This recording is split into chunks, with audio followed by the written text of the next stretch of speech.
ये मेरा एक छोटा परिचय है और मैं अपने आप सभी की परमिशन से मैं अपने प्रेजेंटेशन को आगे लेना चाहता हूँ। आज का जो सब्जेक्ट है विज्ञान का एक महत्वपूर्ण सब्जेक्ट है कार्बन। अध्याय 6 कार्बन। और इसमें यदि हम बात करें तो हम जानना चाहते हैं कि कार्बन किस तरीके से हमारे पूरे जीवन में रचा बसा है और विज्ञान में इसकी क्या महत्ता है, क्योंकि कार्बन के बगैर जीवन संभव नहीं है। जिस तरीके से जल की बात की जाती है, वैसे ही कार्बन एक तत्व है। पूर्व ज्ञान के बतौर देखा जाए तो कक्षा सातवीं में हमने 118 ज्ञात तत्वों के विषय में बात की थी, जिसमें 6 परमाणु क्रमांक वाला कार्बन भी एक महत्वपूर्ण तत्व रहा है। और इस कार्बन को ही हम समझने की कोशिश करेंगे कि कार्बन जो कक्षा 8 में है और उसके विषय में हम कितनी चीजें जान पाते हैं। आज हम बात करने वाले हैं कार्बन की कुछ मूलभूत गुणों के साथ साथ उनमें वो किस तरीके से हमारे जीवन में रचे बसे हैं, विज्ञान में इसकी क्या महत्ता है, इस विषय को लेकर मैं बात करना चाहता हूँ। मेरा नाम नितेश सिंह और मैं शिक्षक एलबी पद पे हूँ, शासकीय पूर्व माध्यमिक शाला लिम्हा, ब्लॉक तखतपुर, जिला बिलासपुर में। सबसे पहले यदि इस सत्र में हम जानने की जो कोशिश करने वाले हैं साथियों, प्यारे बच्चों, हम जो जानने की कोशिश कर रहे हैं वो सबसे पहले कार्बन के रूप के विषय में बात करेंगे। कार्बन यदि नाम लेते ही आपके दिमाग में पहली छवि आती होगी कोई काला पदार्थ, और भी उससे बेहतर कुछ हो सकता है, और उसके भौतिक गुण। दूसरा, अपर रूप और अपर रूपता क्या है। अपर रूप और प्लीज आप लोग म्यूट रहें, जब बात करने का समय आएगा तो हम जरूर बात करेंगे साथियों, ठीक है। अपर रूप और अपर रूपता क्या है, ये भी कार्बन से संबद्ध एक अवधारणा है, और भी कुछ अन्य तत्वों में ये अवधारणा लागू होती है, उसके विषय में भी जानने की कोशिश करेंगे। तीसरा, कार्बन के अपर रूपों का उपयोग क्या है। ये अपर रूप, बार बार ये शब्द आ रहा है साथियों, अपर रूप और अपर रूपता, अपर रूप अपर रूपता। रूप से ही आप समझ पा रहे होंगे कि लोगों के कितने रूप, वैसे ही तत्वों के अलग अलग अलग रूप, उन रूपों को हम देखने की कोशिश करेंगे। कार्बन की उपस्थिति कहाँ कहाँ हो सकती है। जैसा कि मैंने बोला कि ये हमारे जीवन में, हमारे पर्यावरण में, हमारे आसपास रचा बसा है, हर जगह कार्बन की उपस्थिति मिलती है। तो ये उपस्थिति को हम जानने की कोशिश करेंगे। साथ ही इस पूरे सत्र के दौरान हम क्या सीख पा रहे हैं और उस सीख का स्व आकलन किस तरीके से किया जाता है, इस प्रक्रिया पे हम पूरी बात करेंगे इस सत्र के दौरान। साथियों आगे बढ़ते हैं। मुझको लगता है कि इससे भी आगे कोर्स का पार्ट का दूसरा भाग है, जिसको आगे भाग में हम अध्ययन करने की कोशिश करेंगे। फिलहाल इस सत्र में हम इतना ही जानने की कोशिश कर रहे हैं कि कार्बन के रूप एवं भौतिक गुण, अपर रूप एवं अपर रूपता, कार्बन के अपर रूपों का उपयोग, कार्बन की उपस्थिति, और इस पूरे से संबंधित हमारी सीख, और उस सीख को हम कितना स्व आकलित कर पाते हैं, उस विषय पे बात करेंगे। साथियों चलते हैं स्वागत के साथ, अभिनंदन के साथ। पहले कुछ उदाहरण देखते हैं। क्या उदाहरण देखते हैं, ये पहला समझ के ही आप पढ़ रहे होंगे कि लकड़ी के जलाने से प्राप्त काला पदार्थ डैश डैश डैश। बताइए मत, आप बेहतर समझ रहे हैं, संभवतः वो हमको ये मिलता है। इसको हम किस रूप में जानते हैं, किस नाम से जानते हैं। आपके बहुत लोगों के दिमाग में ये उत्तर इसका जरूर आया होगा कि लकड़ी को जलाने के बाद बचा हुआ काला पदार्थ ये क्या कहलाता है।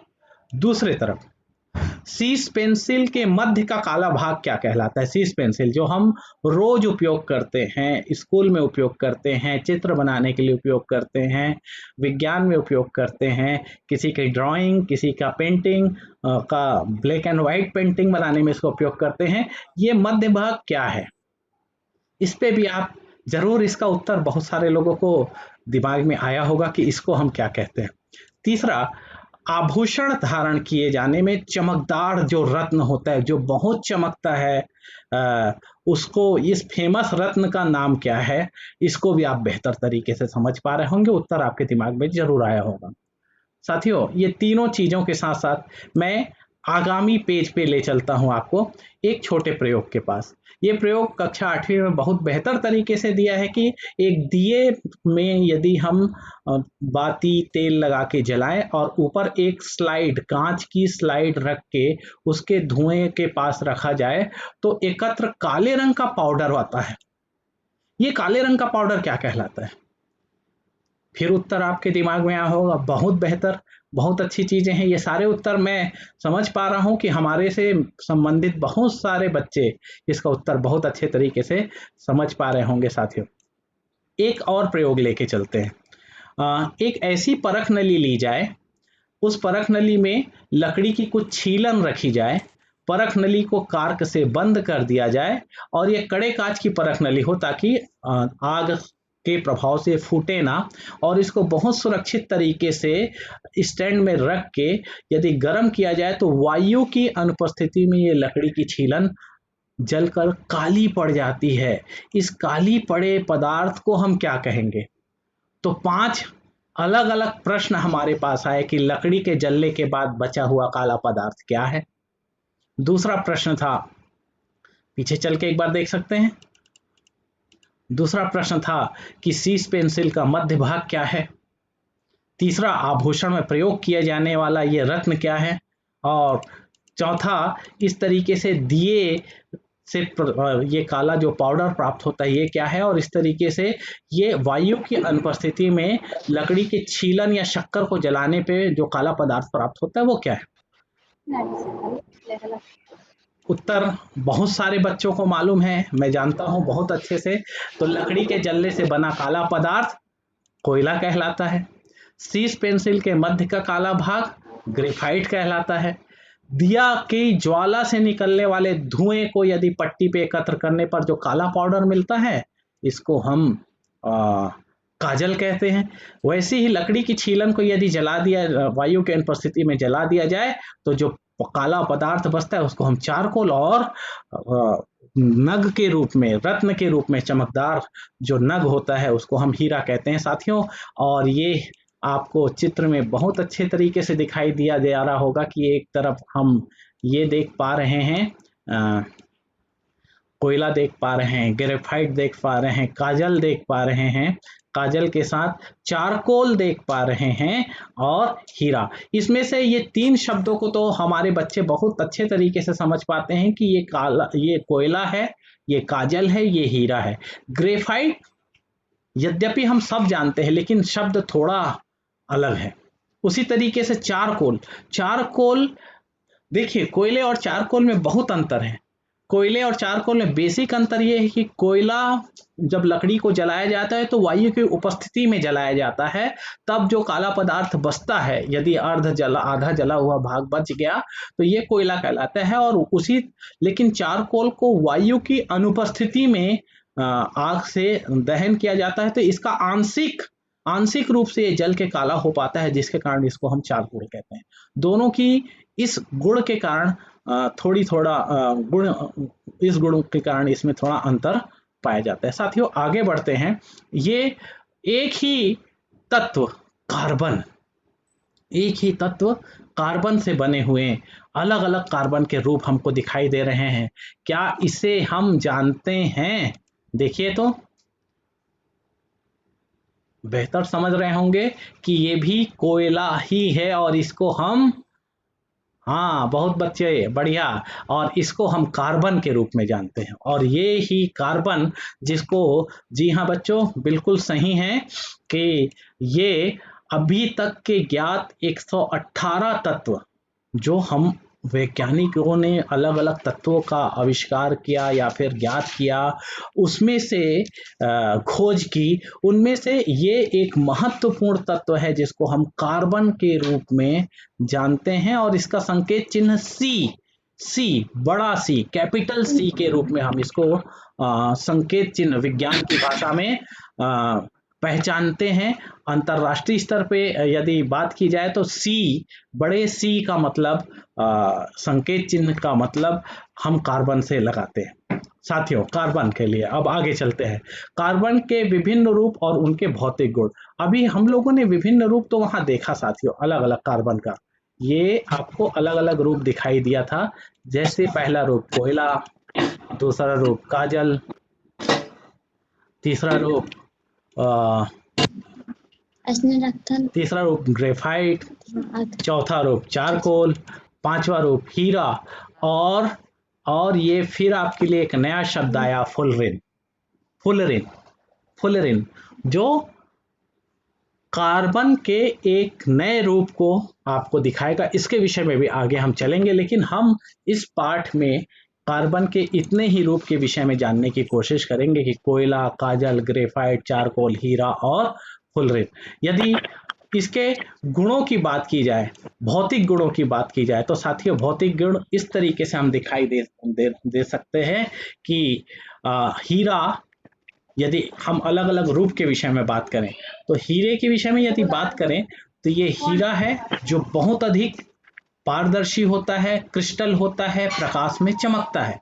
वहीं ये सबसे कठोरतम पदार्थ के रूप में जाना जाता है।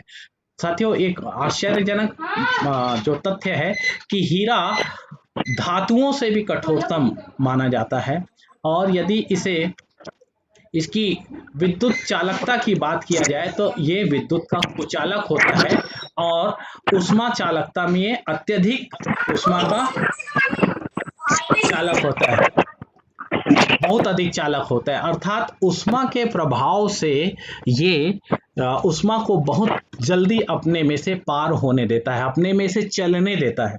चालक का मतलब यही होता है कि वो अपने में से उसको उसका चालन करवा सके। तो ये विद्युत को तो अपने में से नहीं चला पाता, लेकिन ये उष्मा को अपने में से उष्मा को अपने में से चलने देता है, इसलिए उष्मा का बहुत अधिक चालक है। दूसरा रूप हम देखें ग्रेफाइट। ग्रेफाइट की बात करें तो ग्रेफाइट इससे पहले देखा होगा सीस पेंसिल में, आपने देखा कि ये चमकदार, काला और ठोस होता है। यदि इसको छू के देखेंगे तो ये हल्का सा मृदु, मतलब हल्का मुलायम भी लगता है, चिकना लगता है, फिसलनदार लगता है। यदि इसकी विद्युत चालकता की बात किया जाए तो साथियों याद रखें, ध्यान दें कि ग्रेफाइट में विद्युत चल सकती है, इसमें करंट आ सकता है, बिजली का प्रवाह हो सकता है, इसलिए इसको विद्युत का सुचालक कहते हैं। और उष्मा चालकता की बात किया जाए तो ये उष्मा का सामान्य चालक के रूप में जाना जाता है। अर्थात ग्रेफाइट के एक सिरे को यदि आग में गर्म किया जाए तो दूसरा सिरा भी धीरे से वो गर्म होने लगता है, तो एक सामान्य चालक के बतौर ग्रेफाइट भी होता है। कोयले की बात करें, कोयला कोयला आपने अपने घर में देखा होगा। यदि पत्थर कोयला नहीं देखा होगा तो लकड़ी का जला हुआ कोयला देखा होगा। ये काला रहता है, परतदार रहता है, छूने में मुलायम रहता है, और विद्युत का कुचालक, अर्थात इसमें करंट नहीं आएगा, विद्युत नहीं आएगी। और उष्मा चालकता भी ये कुचालक है, उष्मा चालकता में भी ये कुचालक है। अब बोलेंगे कि कोयले में तो आग लग जाती है। साथियों यदि कुचालक, मैंने पहले ही कहा कि कोई पदार्थ जब अपने में से उष्मा को जाके एक सिरे से दूसरे सिरे तक जाने देता है तो वो सुचालक है, लेकिन कोयले में ऐसा नहीं होता। कोयला क्या करता है, यदि उसके एक कोयले की एक बड़े टुकड़े को एक सिरे को जलाने की कोशिश किया जाए तो आग उस सिरे पे लगेगी, लेकिन दूसरे सिरा बहुत गर्म नहीं होगा, अर्थात उष्मा वहां तक चलकर नहीं आ पा रही, इसलिए इसको भी उष्मा का कुचालक मानते हैं। काजल, ये काले पाउडर के रूप में दिखाई देता है, जिसको हम आंख में उपयोग भी करते हैं, आंख में लगाने का उपयोग करते हैं, विभिन्न प्रकार के पेंट बनाने में उपयोग करते हैं। मुलायम होता है, उष्मा का विद्युत का कुचालक होता है, उष्मा का भी कुचालक होता है। लकड़ी का चारकोल, ये बहुत महत्वपूर्ण एक प्रकार का कार्बन का रूप है, जिसको हम बाद में और समझेंगे। कार्बन का रूप है जिसको हम चारकोल कहते हैं। ये भी काले पाउडर के रूप में या परतदार भी हो सकता है, मुलायम होता है, उष्मा का कुचालक और विद्युत का कुचालक होता है। फुलरिन, जो मैंने एक नया शब्द कहा कि ये फुलरिन कहाँ से मिला, ये काला होगा, ठोस होगा, सामान्यतः कठोर होगा, सामान्य कठोर, बहुत मुलायम नहीं और बहुत कठोर भी नहीं। ये अति चालक भी है और अर्धचालक के रूप में भी इसका प्रयोग आज अनुसंधान खोज इसमें की जा रही है, लगातार इस पे कार्य किया जा रहा है कि इसको भी आगे चल के तार के विकल्प के रूप में उपयोग किया जा सके। सामान्यतः ये भी उष्मा का कुचालक होता है। तो साथियों, इस तरीके से हम कार्बन के अलग अलग रूप देख पा रहे हैं और इन रूप के हम भौतिक गुणों का यहाँ पास अध्ययन किए हैं। आगे बढ़ते हैं साथियों, थोड़ा महत्वपूर्ण विषय पे चलते हैं कि अब जो एक नया शब्द आ रहा था इस पाठ में कि अपर रूप और अपर रूपता क्या है। अपर रूप और अपर रूपता क्या है, इस पे थोड़ा सा हम चलने की कोशिश करते हैं। देखते हैं, कोयला, ग्रेफाइट, काजल, वहीं चारकोल, फुलरिन, हीरा, ये सभी एक ही तत्व से बने हैं। एक ही तत्व मतलब इन सब का यदि मैं सूत्र या संकेत चिन्ह लिखना चाहूं तो सब का संकेत चिन्ह क्या लिखूंगा? सी। क्या लिखूंगा? सी। सी लिखूंगा। सी अर्थात ये सभी एक ही तत्व से बने हैं। और इसकी यदि देखा जाए कि कार्बन के विभिन्न रूप जिनके भौतिक गुण, लेकिन इससे पहले इन सबके हम भौतिक गुण देख चुके हैं, इनके सबके भौतिक गुण अलग अलग हैं, लेकिन ये यदि इनमें से अधिकांश को जलाया जाए तो वो जल के कार्बन डाइऑक्साइड गैस प्रदान करेंगे, अर्थात इन सबके रासायनिक गुण एक हैं। भौतिक गुण अलग अलग किंतु रासायनिक गुण एक हैं। इसलिए इनको यदि परिभाषित किया जाए तो इस तरीके से परिभाषित किया जा सकता है कि एक ही तत्व के ऐसे अलग अलग रूपों, एक ही तत्व के, ये एक ही तत्व हमको दिखाई दे रहा है साथियों, एक ही तत्व के अलग अलग रूपों को जिनके भौतिक गुण अलग अलग हैं, भौतिक गुण अलग अलग हैं लेकिन रासायनिक गुण समान हैं, इनको हम अपर रूप कहेंगे। मतलब कोयला, ग्रेफाइट, काजल, चारकोल, हीरा, फुलरिन, ये सब एक दूसरे के अपर रूप हैं। ये सभी एक दूसरे के अपर रूप हैं, लेकिन सभी का रासायनिक गुण क्या है या संकेत चिन्ह क्या हो सकता है? सी हो सकता है। रासायनिक गुण कैपिटल सी, अंग्रेजी का अक्षर सी है।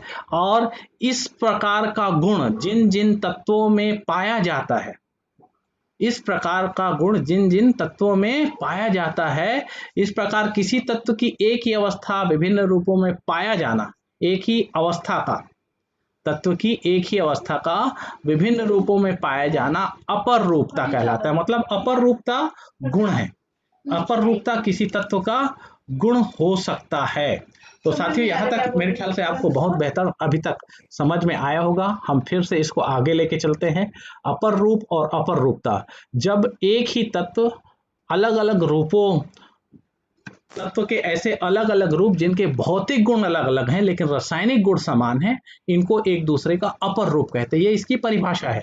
लेकिन दूसरी तरफ मैं इसको फिर से समझाने की कोशिश करता हूं कि जब तत्व की एक ही अवस्था विभिन्न रूपों में पाई जाती है, विभिन्न रूप, कई रूप हैं, तत्व एक ही है, कार्बन ही है, लेकिन वो ग्रेफाइट, काजल, चारकोल, फुरलिन, हीरा, कोयला के रूप में पाया जा रहा है, तो इस गुण को अपर रूपता कहते हैं। अपर रूपता के साथ मैं आगे चलना चाहता हूं। आगे देखेंगे कि इस तरीके की अपर रूपता केवल कार्बन में हो ये जरूरी नहीं है। केवल कार्बन ही ऐसा तत्व है, ऐसा तत्व नहीं है जिसमें अपर रूपता है, वरन कार्बन के साथ फास्फोरस, जिसको अंग्रेजी के बड़े पी अक्षर से, सल्फर जिसको अंग्रेजी के बड़े एस अक्षर से, टिन जिसको अंग्रेजी के बड़े एसएन अक्षर से, हम एसएन अक्षर से, एस और स्मॉल एन से हम दर्शाते हैं, इनको हम अपर रूपता, इनमें भी ये अपर रूपता का गुण पाया जाता है। केवल कार्बन नहीं बल्कि 118 तत्वों में से फास्फोरस, सल्फर और टिन में भी अपर रूपता पाई जाती है। और भी कुछ तत्व हैं जिसके विषय में जब आप आगामी कक्षा में पढ़ेंगे तो अपर रूपता के विषय में विस्तृत अध्ययन करने को मिलेगा। साथियों, आगे बढ़ें। मुझको लगता है कि अपर रूपता को आप बेहतर समझ गए होंगे। एक बार फिर से मैं अपर रूपता को बताना चाहता हूं कि एक ही तत्व के अलग अलग रूप जिनके भौतिक गुण भिन्न भिन्न हैं लेकिन रासायनिक गुण क्या है? सबके समान है। आपने भौतिक गुण की भिन्नता देखी लेकिन रासायनिक गुण सबके एक ही हैं। ये सब अपर रूप हैं और जिस तत्व में ये अपर रूप होते हैं उसके गुण को उसकी अपर रूपता कहते हैं। फास्फोरस, सल्फर और टिन भी इस तरीके की अपर रूपता दर्शाते हैं। आगे बढ़ते हैं साथियों। अब देखें फिर से एक बार, ये आपने देखा अपर रूप की कार्बन, हीरा, कोयला, काजल, ग्रेफाइट, चारकोल, फ्लोरीन आदि से हमें इसकी अपर रूपता दिखाई देती है। तो इसको मैंने एक सरल आपको समझने के लिए, याद करने के लिए एक सरल बात कही है। तत्व एक, रूप अनेक। तत्व एक, रूप अनेक। तत्व एक किस मामले में एक? रासायनिक गुणों के मामले में एक, लेकिन रूप किस मामले में अलग अलग? भौतिक गुणों के मामले में उसके रूप बहुत अलग अलग हो सकते हैं। भौतिक गुणों के मामले में उसका रूप अलग अलग हो सकता है। इसलिए अपर रूपता को आप इतने एक एक ध्येय वाक्य से, एक छोटे वाक्य से समझ सकते हैं कि तत्व एक और रूप अनेक। तत्व रासायनिक गुणों में एक, किंतु भौतिक गुणों में भिन्न भिन्न। तो ये सब कार्बन से ही बना है। देख लीजिए कार्बन मध्य में है और इस तरीके से हीरा और बाकी चीजें हमको दिखाई दे रही है। और ये आप देख सकते हैं कि हीरा, कोयला, काजल, ग्रेफाइट, चारकोल और फुलरिन, ये सब कार्बन से बने हुए दिखाई दे रहे हैं। ये सब कार्बन से ही बने हुए दिखाई देते हैं। आगे बढ़ते हैं साथियों। फुलरिन, सबसे पहले अब अध्ययन करने के लिए हम आगे बढ़ते हैं कि फुलरिन क्या है। फुलरिन कार्बन का एक नया खोजा गया अपर रूप है। इसको प्रयोगशाला में ग्रेफाइट को गर्म करके 60 कार्बन के कणों को जोड़कर, 60 कार्बन के कण बहुत सूक्ष्म होते हैं। जब इस तरीके का प्रयोगशाला में प्रयोग किया गया वैज्ञानिकों द्वारा, तो 60 कार्बन परमाणुओं को जोड़कर एक गोल संरचना का परमाणु बनाया गया, जिसको हम फुलरिन के नाम से जानते और समझते हैं। फुलरिन के नाम से हम जानते और समझते हैं। इसके बाद और आगे बढ़े तो 90 कार्बन परमाणुओं को जोड़ के बनाया गया फुलरिन का दूसरा एक कण, और फिर 120 कार्बन को जोड़ के फुलरिन का तीसरा कण भी बनाया गया।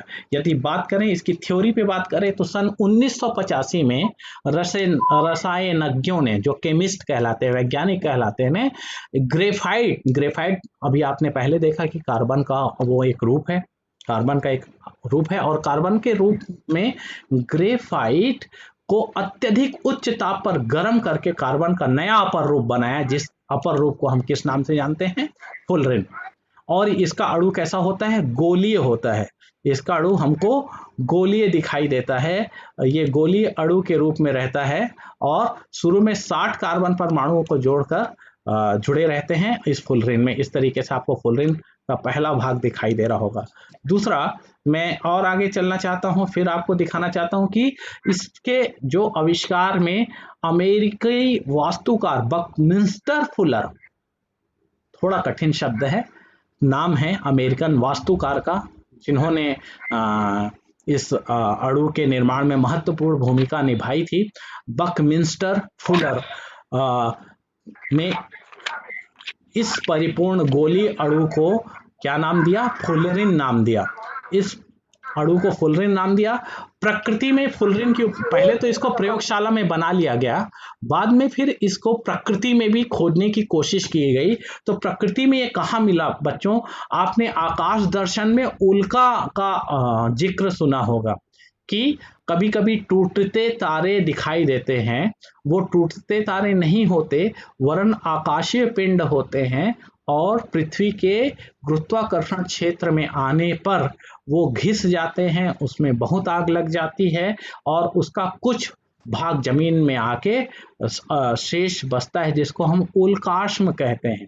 तो वो इतना तेज उच्च ताप से चूंकि बन रहा है, तो ये उच्च ताप का प्रभाव उस पत्थर पे होता है और पत्थर में उपस्थित कार्बन का रूप किसमें बदल जाता है? फुलरिन में बदल जाता है। और वहां पास फुलरिन की प्राकृतिक उपस्थिति देखी गई है। अब तक 70 कार्बन परमाणु वाला, 90 कार्बन परमाणु वाला, 120 कार्बन परमाणु वाले फुलरिन परमाणुओं की खोज, कार्बन परमाणु वाले फुलरिन की खोज हो चुकी है, बनाई जा चुकी है। आगे और बढ़ेंगे साथियों थोड़ा सा कि भविष्य में फुलरिन एवं उसके यौगिक, अभी मैंने बताया कि फुलरिन किस तरीके से उपयोग हो सकती है कि अतिचालक, अर्धचालक, ये इलेक्ट्रॉनिक सामान में बहुत सारा काम आता है। आपके मोबाइल, टीवी, विभिन्न प्रकार के जो इलेक्ट्रॉनिक उपकरण हैं उसमें अतिचालक और अर्धचालक का उपयोग होता है। स्नेहक, उत्प्रेरक, आगे चल के आपको उत्प्रेरकों के विषय में पढ़ने को मिलेगा उच्च क्लास में, विद्युत तार निर्माण में सहायक होगा। तो फुलरिन एक बहु उपयोगी कार्बन का अपर रूप है। बहुउपयोगी है, बहुत सारा उपयोग इसका किया जा सकता है और ये विद्युत तार निर्माण में सहायक होगा।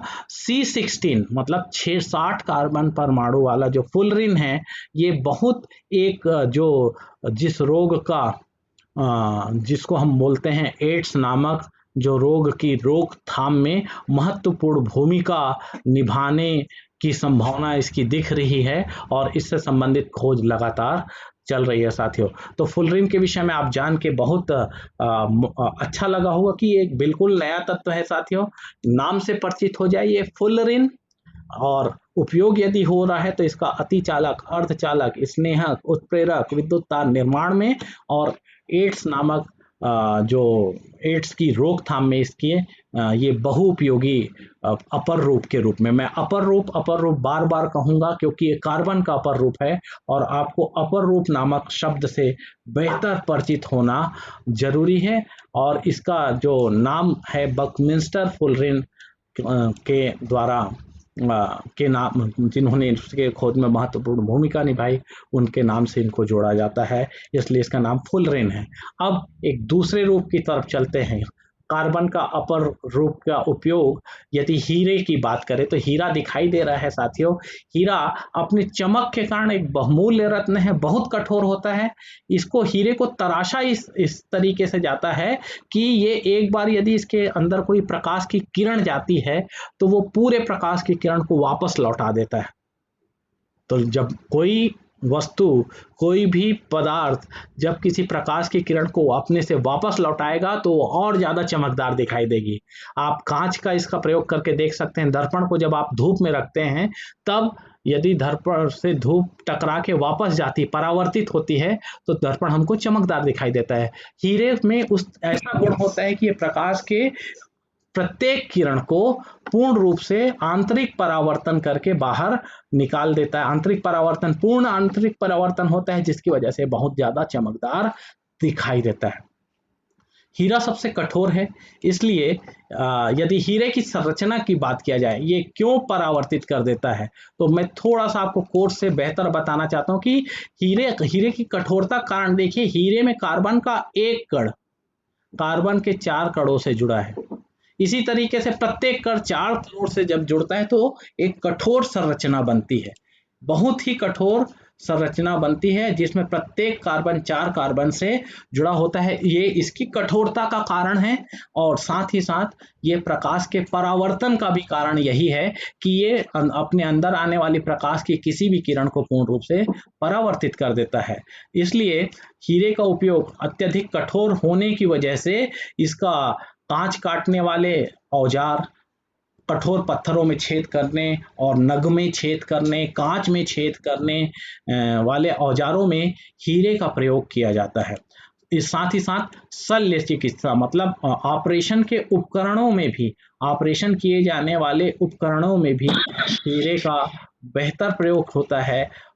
सूक्ष्म उपकरण जो इस तरीके की सूक्ष्म धार की आवश्यकता पड़ती है, ऑपरेशन में आवश्यकता पड़ती है। आगे चल के किस तरीके के उपकरण उपयोग होते हैं, आगामी क्लास में आपको जरूर इसके विषय में और ज़्यादा जानकारी मिलेगी। लेकिन इस तरीके के उपकरणों में हीरे का उपयोग किया जाता है। कांच काटने वाले उपकरण में हीरे का उपयोग किया जाता है। कठोर पत्थरों को काटने में जो औजार होते हैं उसमें हीरे का उपयोग किया जाता है। शल्य चिकित्सा वाले उपकरण में हीरे का प्रयोग होता है और साथ ही साथ आभूषण बनाने में हीरे का प्रमुख रूप से उपयोग होता है। ये 3 उपयोग आप स्पष्ट तौर पे यहाँ पर देख पा रहे होंगे। आगे चलते हैं साथियों, अब चलते हैं ग्रेफाइट की तरफ, जिसको आप रोज अपने स्कूल में उपयोग करते हैं आपकी सीस पेंसिल के बतौर। लेकिन ये चिकना क्यों दिखाई देता है? देखिए, हीरे और दोनों के अंतर क्या दिखाई दे रहा है। हीरे में एक कार्बन परमाणु 4 कार्बन परमाणु से जुड़ा था, लेकिन यहाँ पास हीरे का ग्रेफाइट में एक कार्बन अपने चारों तरफ 3 कार्बन से जुड़ा है और ऊपर के कार्बन से वो आंशिक तौर पे जुड़ा है, इसलिए ये फिसलन भरा होता है।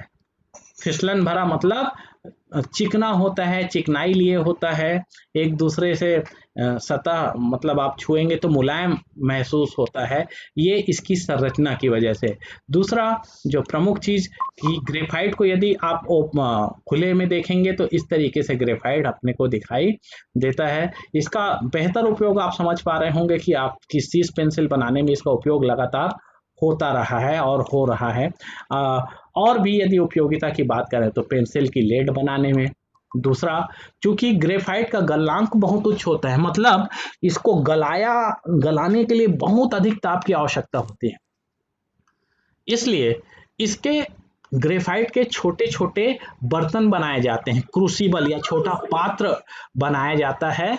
उच्च ताप सह क्रूसिबल या छोटा पात्र कटोरी टाइप बनाया जाता है, जिसमें अन्य धातुओं को गलाने के लिए इसका इस पात्र का इस बर्तन का इस छोटे बर्तनों का उपयोग किया जाता है। विद्युत सुचालक होने की वजह से इसका इलेक्ट्रोड में भी उपयोग होता है।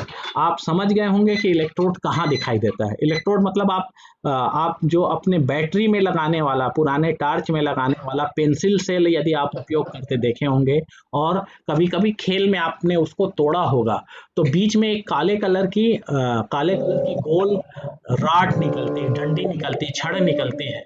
ये छड़ ग्रेफाइट की बनी हुई है।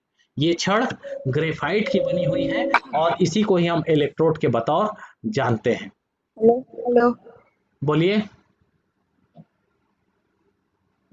हेलो। आप अभी बात मत करिए, अभी हम आप जब सेशन खत्म होगा तो जरूर बात करेंगे, ठीक है। ओके, तो आगे बढ़ते हैं साथियों। विद्युत सुचालक होने के कारण इसका इलेक्ट्रोड के रूप में, मतलब विद्युत उपकरणों में, बैटरी में इसका उपयोग किया जाता है ग्रेफाइट का। आगे देखते हैं साथियों, थोड़ा और आगे बढ़ते हैं। ग्रेफाइट का उपयोग काला पेंट एवं छपाई की स्याही बनाने में भी किया जाता है। छपाई की जाने वाली स्याही, काली स्याही बनाने में भी ग्रेफाइट का उपयोग किया जाता है। प्लास्टिक के साथ ग्रेफाइट को मिलाकर हल्का मजबूत पदार्थ बनता है। आप याद रखें साथियों कि आजकल आपने मोटरसाइकिल और विभिन्न प्रकार के स्कूटर वगैरह का उपयोग किया होगा, तो उसमें देखेंगे कि उसकी अधिकांश जो बॉडी का पार्ट होता है, जैसे मडगार्ड वगैरह होता है, आ, और साड़ी गार्ड होता है, वो एक प्रकार के प्लास्टिक का, मजबूत प्लास्टिक का बना होता है। ये मजबूत प्लास्टिक में ग्रेफाइट मिला के उसकी मजबूती को बढ़ाया जाता है और इस तरीके से प्लास्टिक बनाया जाता है। साथ ही मछली पकड़ने के लिए जो लंबी लंबी डंडे, जिनको हम बंसी कहते हैं, आजकल जो साइकिल हल्की और मजबूत बनाने के लिए उसका साइकिल का फ्रेम, अंतरिक्ष यानों के पुर्जे, मछली पकड़ने की डंडी, बंसी, साइकिल के फ्रेम, अंतरिक्ष यानों के पुर्जे, डिश एंटीना, टेनिस टेबल का जो रैकेट होता है, बैडमिंटन के समान जो खेल होता है, टेनिस बॉल का जो रैकेट होता है, उस इन सभी को बनाने में इसका उपयोग प्रमुख रूप से किया जाता है। यहाँ तक समझ गए होंगे साथियों। फिर आगे बढ़ते हैं। इसके साथ हम और थोड़ा आगे लेके चलते हैं कि अभी तक हमने फुलरिन के विषय में जाना, ग्रेफाइट के विषय में जाना, अब हीरे के विषय में जाना। अब काजल, कोयला और चारकोल के विषय में जानने की कोशिश करते हैं। इस विभिन्न चित्रों से आपको पता चल रहा होगा कि विभिन्न प्रकार के पेंट बनाने के लिए, उद्योगों में विद्युत बनाने के लिए, विभिन्न उद्योगों में, लोहे उद्योग में इस्पात बनाने के लिए, और टायर बनाने के लिए, काजल बनाने के लिए, विभिन्न प्रकार के दंत मंजन और सौंदर्य प्रसाधन सामग्री बनाने के लिए काजल, कोयला और चारकोल का उपयोग किया जाता है। आगे बढ़ते हैं, काजल देखते हैं।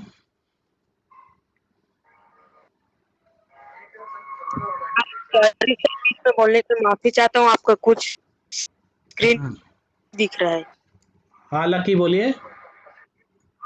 सर ये लक्की अपना स्क्रीन से कर रहा है। हाँ, बार बार लक्की अपना स्क्रीन शेयर कर रहा है, इसकी वजह से यहाँ डिस्टर्ब हो रहा है। लक्की, सेंटेंस भी ले लिया।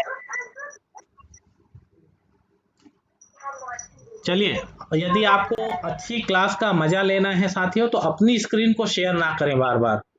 मैं यहाँ स्क्रीन शेयर करके आपको उसमें से समझाने की कोशिश कर रहा हूँ। अभी स्क्रीन दिखाई दे रहा है बेटा? हेलो। हाँ सर। हाँ चलिए आगे बढ़ते हाँ हैं। दिखाई दे रहा है। ओके, तो लकी आप थोड़ा ध्यान देंगे बेटा। हाँ, काजल। काजल का उपयोग यदि देखें तो काजल स्याही और काला रंग बनाने में, टायर और प्लास्टिक के पूरक के रूप में, टायर और प्लास्टिक बनाने में काजल का उपयोग किया जाता है, काजल के पाउडर का उपयोग किया जाता है। कोयला, कोयला का उपयोग आप बेहतर जानते हैं कि ईंधन के रूप में, और जो पत्थर कोयला का उपयोग हो रहा है वो लोहे धातु के निष्कर्षण में, मतलब लोहा शुद्ध रूप में नहीं पाया जाता, उसको शुद्ध रूप में प्राप्त करने के लिए विभिन्न जो उद्योग हैं वहाँ धातुओं के निष्कर्षण में कोयले को ईंधन के रूप में भी प्रयोग किया जाता है, और साथ ही साथ मिश्र धातु बनाने में भी उपयोग किया जाता है। तीसरा, लकड़ी का चारकोल। ये सबसे महत्वपूर्ण, आप बार बार सोचते होंगे कि चारकोल का उपयोग किस तरीके से है। तो चारकोल का उपयोग यदि बात किया जाए तो ये बहुत अधिक छिद्रित होने के कारण इसका उपयोग गंध के अवशोषण के लिए किया जाता है। आपको जानकारी होगी कि जब गन्ने के रस से शक्कर बनाया जाता है, तो गन्ने के रस को जब उबाला जाता है तो वो एक काले रंग के गुड़ के रूप में दिखाई देते हैं। लेकिन जैसे ही चारकोल उसमें डाला जाता है तो चारकोल उसकी गंध और साथ ही साथ उसकी कलर की अशुद्धियों को अपनी ओर अवशोषित कर लेता है, और इस प्रकार हमें सफेद साफ शक्कर के दाने प्राप्त होते हैं। शक्कर को रंगहीन बनाने में और तथा तेल तथा वसा से रंगीन अशुद्धियां हटाने में चारकोल का बहुत महती उपयोग है। तो साथियों, चारों और पांचों अपर रूप के विषय में हम जान पाए कि उनकी उपयोगिता क्या है। सबसे पहले हम लोगों ने फुलरिन के विषय में जाना, फिर हीरे के विषय में जाना, फिर ग्रेफाइट के विषय में जाना, फिर काजल, कोयला और चारकोल के विषय में हम जान पाए। अब इससे आगे हम अंतिम सत्र की तरफ हैं। आप कार्बन की उपस्थिति के विषय में, जो हम इस टॉपिक का आज के सत्र का जो अंतिम पार्ट है उसमें हम जा रहे हैं। बोलिए।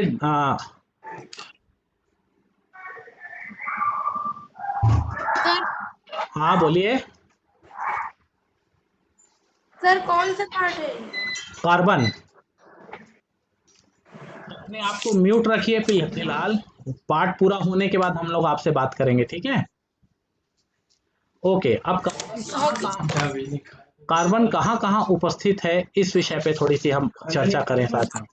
कार्बन की उपस्थिति आप देख, पेड़ में भी, पेड़ के निर्माण में, पौधों के निर्माण में कार्बन महत्वपूर्ण भूमिका निभाता है। हमारे शरीर में यदि ऐसा जीव जंतु की बात करें तो कार्बन की उपस्थिति हमारे शरीर में है, चाहे वो बड़ा हाथी हो चाहे छोटा चींटी हो। यदि बात करें तो विभिन्न प्रकार के मकान में, प्लास्टिक के डब्बे में, पेंट में, इसमें भी कार्बन उपस्थित है। विभिन्न प्रकार के जो मादक पदार्थ हैं उसमें भी कार्बन उपस्थित है। यदि बात करें हमारे घर में विभिन्न प्रकार के स्विच आपको दिखाई देंगे, उसमें भी कार्बन उपस्थित है। प्लास्टिक की विभिन्न वस्तुएं दिखाई देती हैं, उसमें भी कार्बन उपस्थित है। यदि हम बड़ी बात करें तो आप देखें कि पौधों से लेके जंतु, चाहे वो खाद्य श्रृंखला हो, खाद्य जाल हो, ये सब के अंदर यदि बात किया जाए तो कार्बन एक महत्वपूर्ण तत्व है, और इसी से सभी चीजों का निर्माण हुआ है, सभी जंतुओं का, सभी पौधों का निर्माण हुआ है। यदि आगे देखें कि पृथ्वी में विभिन्न प्रकार के यदि पेड़ पौधे हैं, इंडस्ट्री चल रही हैं, विभिन्न प्रकार के वस्तुएं हैं, तो भी वो भी, ये भी सभी कार्बन से बनी हुई हैं। तो इस तरीके से कार्बन हमारे दैनिक जीवन में, आसपास में बहुत अंदर तक, या बोला जाए कि कार्बन के बगैर जीवन संभव हम नहीं मान सकते।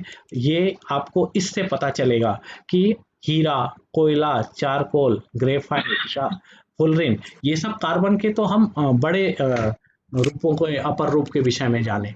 लेकिन यदि हम बोलें कि पौधे से लेके जंतु में भी कार्बन उपस्थित है, और तो कार्बन एक आधात्विक तत्व है। दो तरीके का हमने इससे पहले पाठ में देखा होगा 8वीं के, कि धातु और अधातु। तो कार्बन अधातु है, और प्रकृति में विभिन्न अपर रूपों के रूप में पाया जाता है। ये सजीव और जंतुओं, सजीव मतलब जंतु और वनस्पतियों का महत्वपूर्ण अवयव है।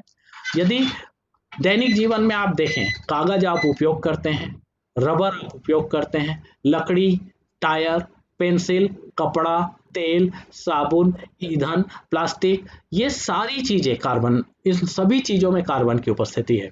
साथ ही साथ कार्बन यदि मुक्त अवस्था में प्राप्त होता है, मतलब ऐसी अवस्था जो कार्बन हम स्वतंत्र रूप से हम देख सकते हैं, तो प्रमुख रूप से ये ही है, हीरा, ग्रेफाइट और कोयला के रूप में हमको मुक्त अवस्था में कार्बन मिलता है।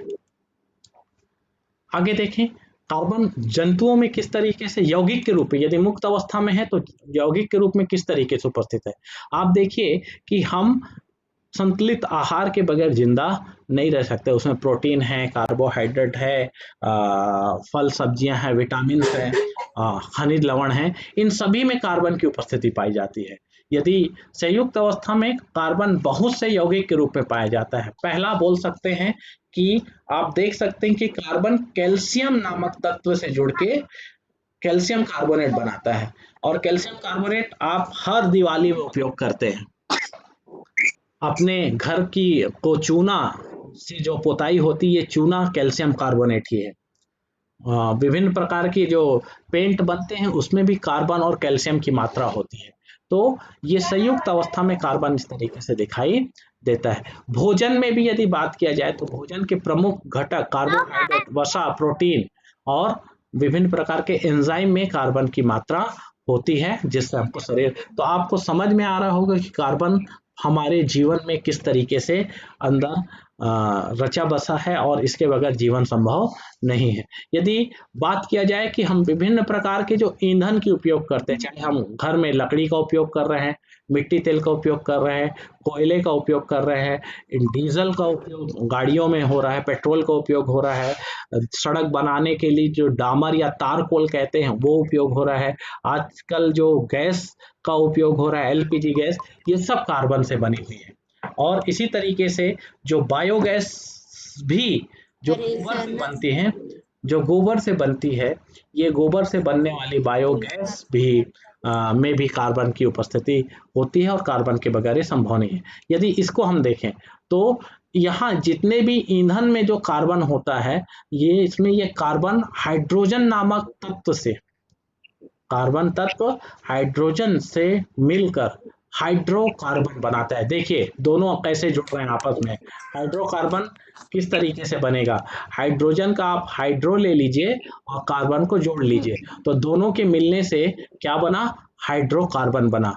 दोनों के मिलने से हाइड्रोकार्बन हमको बना हुआ दिखाई, ये हाइड्रोकार्बन ही है, और ये हाइड्रोकार्बन ही अलग अलग मात्रा में मिलके बहुत सारे तत्व, बहुत सारे अणु बनाता है, जिसमें से कुछ अणु आपको यहाँ दिखाई दे रहे हैं। कुछ दो अणुओं का नाम मीथेन और इथेन, दो अणु आपको दिखाई देते हैं। ये मीथेन और इथेन प्राकृतिक गैस में, रसोई गैस में, गोबर गैस में, और इससे बड़े कार्बन और हाइड्रोजन मिलकर पेट्रोल, डीजल, मिट्टी तेल, पैराफिन, मोम, कोलता आदि निर्माण में महत्वपूर्ण भूमिका निभाते हैं। मतलब ईंधन में भी कार्बन की उपस्थिति बहुत ही महत्वपूर्ण है। कार्बन के कुछ अपर रूपों का उपयोग हम ईंधन के रूप में घर में भी करते हैं। आप लकड़ी जो बोल रहे हैं उसमें भी कार्बन है, मिट्टी तेल जो बोल रहे हैं उसमें भी कार्बन है, एलपीजी बोल रहे हैं उसमें भी कार्बन है। तो साथियों, इस तरीके से मुझको लगता है कि आज के चैप्टर तक हम यहीं तक जाएंगे, और जो आज हम लोगों ने सीखा है उसको एक बार फिर से हम समझने की कोशिश करते हैं कि कार्बन एक आधात्विक तत्व है। दूसरा, कार्बन अपर रूपता प्रदर्शित करता है, और इसके विभिन्न अपर रूप हैं हीरा, ग्रेफाइट, फुलरिन, चारकोल, काजल, कोयला। अच्छा, अगला, एक ही तत्व के ऐसे अलग अलग रूप जिनके भौतिक गुण अलग अलग होते हैं लेकिन रासायनिक गुण समान होते हैं, अपर रूप कहलाते हैं। इस प्रकार किसी तत्व की एक ही अवस्था का विभिन्न रूपों में पाया जाना अपर रूपता कहलाता है। आज हम लोगों ने इसका अध्ययन किया। फुलरिन कार्बन का एक नया खोजा गया अपर रूप है। कार्बन यदि मुक्त अवस्था में मिलता है तो हीरा, ग्रेफाइट, कोयला आदि के रूप में, और संयुक्त अवस्था में मिलता है तो कैल्शियम कार्बोनेट, कार्बोहाइड्रेट, वसा, प्रोटीन, विटामिन में पाया जाता है। और अंतिम में कार्बन और हाइड्रोजन से अलग अलग अनुपातों में संयुक्त होकर हाइड्रोकार्बन बनता है। साथियों, अब आप अपने आप को अनम्यूट कर सकते हैं, हम कुछ प्रश्न की तरफ चलेंगे। एक बार सीख का पुनरावलोकन आप फिर से कर लें। सभी अनम्यूट कर सकते हैं अपने आप को।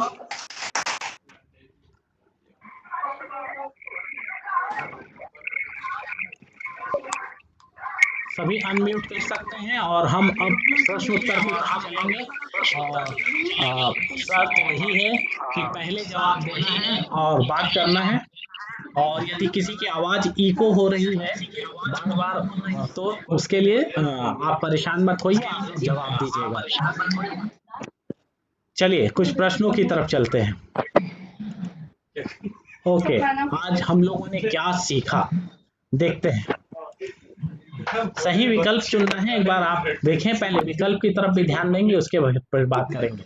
ग्रेफाइट का उपयोग नहीं किया जा सकता है, इसका उत्तर 4 उत्तरों में से किसी एक उत्तर में आपको चुनना है। किसमें उपयोग नहीं किया जा सकता? स्नेहक के रूप में, इलेक्ट्रोड के रूप में, पेंसिल लेड के रूप में, काटने के औजार में। वेरी गुड, काटने के औजार में। वेरी गुड, वेरी गुड, बहुत बढ़िया, बहुत बढ़िया। काटने के औजार में, तो किसका उपयोग होता है काटने के औजार में भाई? हीरा का। हीरे का उपयोग होता है। वेरी गुड, बहुत अच्छा। चलिए दूसरे प्रश्न की तरफ चलते हैं।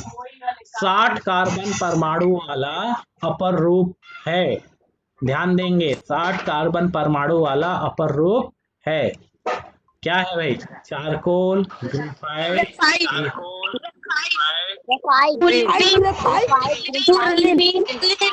Fullerene.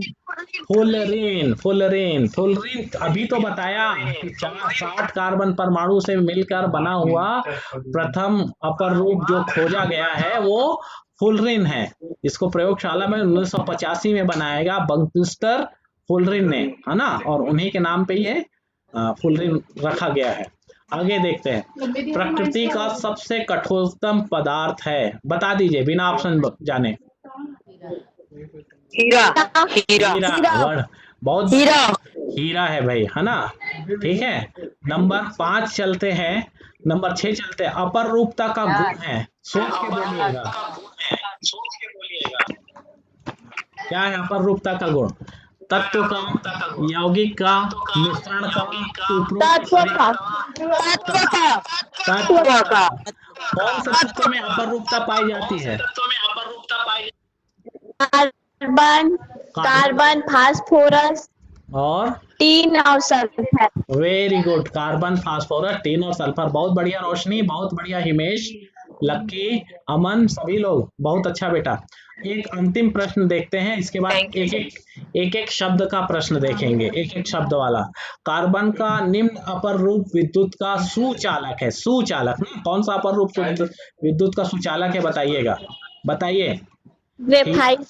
Graphite, graphite. Very good, graphite. हाँ बहुत अच्छा। तो मुझको लगता है कि आप सही उत्तर बिल्कुल दे रहे हैं। ग्रेफाइट का पहला का उत्तर ये हुआ, दूसरे का उत्तर फुलरीन हुआ, तीसरे का उत्तर हीरा हुआ, चौथे का उत्तर ये तत्व हुआ, और पांचवे का उत्तर ग्रेफाइट हुआ। वेरी गुड, बहुत अच्छा बेटा। तो आगे बढ़े। चलिए आगे बढ़ते हैं। अंतिम कुछ चलिए कुछ प्रश्न देते हैं, उस प्रश्न का उत्तर बताइए। हमारे चारों ओर कार्बन किन किन रूप में पाया जाता है? कौन कौन से रूप में? कोयला। वेरी गुड बेटा, वेरी गुड। इसका उत्तर आप लोग जरूर लिख के मुझको देंगे। कोयला, काजल, चारकोल, हीरा। अगला प्रश्न, अपर रूपता क्या है?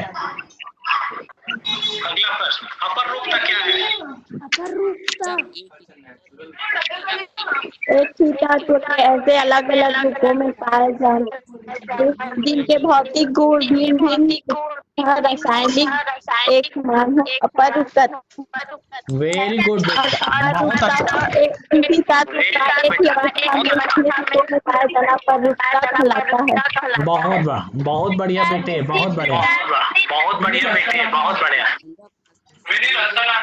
चलिए, हीरे के कोई दो उपयोग बताइए। कांच काटने में और पत्थर को छेद ओके, और कोई नया उपयोग? शल्य चिकित्सा के औजार वाला तो आप बता ऑपरेशन करने में। हाँ, के औजार में। Very good. अगला प्रश्न देखते हैं, कार्बन मुक्त अवस्था में किन किन रूपों में पाया जाता है?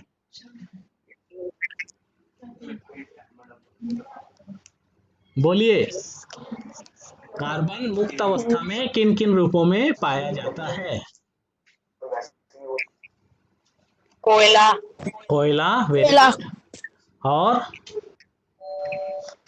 चारकोल काजल ग्रेफाइट हाँ, very good, very good, very good, बहुत बढ़िया। हीरा, ग्रेफाइट, कोयला, है ना, और काजल इस अवस्था में, मुक्त अवस्था में पाया जाता है। बिल्कुल। अगला, भोजन में उपस्थित कार्बन यौगिक का नाम बताओ। भोजन में कौन सा कार्बन वाला यौगिक हम रोज खाते हैं? बोलिए।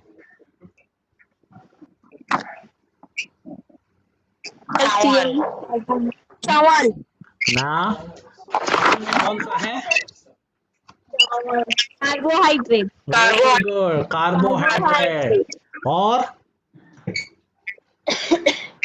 Protein very good, carbohydrate, protein, वसा और विटामिन। वेरी गुड, बहुत अच्छा बेटे। चलिए, कार्बन और हाइड्रोजन से अलग अलग अनुपातों में संयुक्त होने पे कौन सा यौगिक बनता है? अंतिम में पढ़े थे इसको हम लोग। कार्बन और हाइड्रोजन के मिलने से कौन सा हाइड्रोकार्बन वेरी गुड, हाइड्रोकार्बन। मैंने सूत्र बताया था, हाइड्रो और कार्बन बनते हैं। नहीं, हाइड्रोकार्बन बेटा, हाइड्रोकार्बन, है ना। कार्बोहाइड्रेट तो भोजन। हाइड्रोकार्बन का उपयोग हम विभिन्न प्रकार के ईंधन के रूप में उपयोग कर रहे हैं, और भी हाइड्रोकार्बन का बहुत बड़ा भाग है जो हमारे जीवन में उपयोगी है। विभिन्न प्रकार की दवाइयां भी बनना, विभिन्न प्रकार के सामान बनाने में हाइड्रोकार्बन का उपयोग होता है। दो उदाहरण मैंने बताया था, मेथेन और इथेन। बहुत बढ़िया बच्चों, बहुत धन्यवाद बेटे आज की क्लास के लिए, आज के समय के लिए। आप सभी का बहुत बहुत धन्यवाद। धन्यवाद। आप सभी को भी धन्यवाद। ओके बेटा, तो कैसी लगी आज की क्लास? बहुत अच्छा सर। अच्छा सर। चलिए, बहुत धन्यवाद बेटा। फिर आगामी क्लास के लिए फिर मिलेंगे कल की तरफ। ओके, जय हिंद बेटे। और जय हिंद। सभी सर को धन्यवाद। सभी सर को जय हिंद। जय हिंद बेटा, जय हिंद बेटा, जय हिंद, जय हिंद।